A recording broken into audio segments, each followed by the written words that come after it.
Qui connaît ce conte cruel?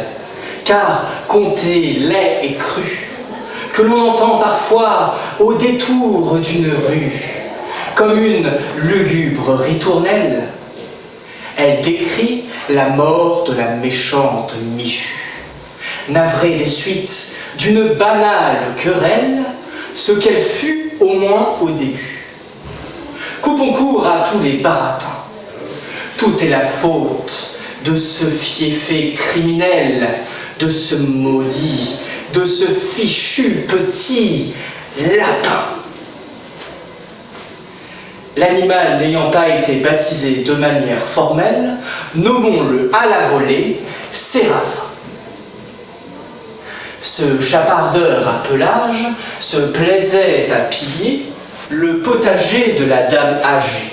Chaque matin, il prélevait à l'envi endives et navets pour son dîner et troquait, sans scrupule, carottes contre crottin.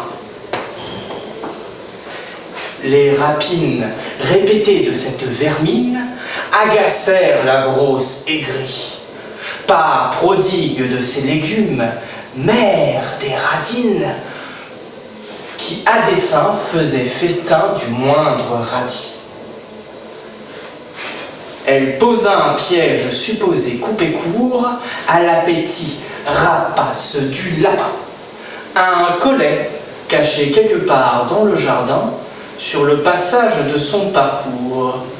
Le naïf ne se méfia pas du festin offert et fut fermement ferré par la fermière, enfin satisfaite de pouvoir se rembourser sur le rable et la peau du pauvre gibier. Elle dépeça le lapereau, l'évida de ses boyaux et le fit rissoler à sa manière. Il s'échappe de la cuisine de la sorcière un si affriolant, un si fabuleux fumet que même les morts aiment humer ce mets.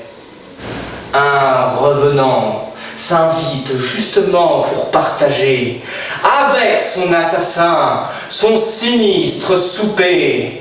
Séraphin est très en colère de se retrouver du mauvais côté du couvert. Il envoûte la vieille et lui ordonne de dévorer son propre corps tout entier sans mâcher.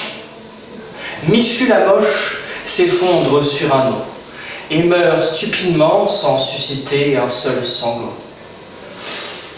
Donnons donc un autre sens à ce conte sans contenance. Seuls les vers prospèrent dans la vengeance.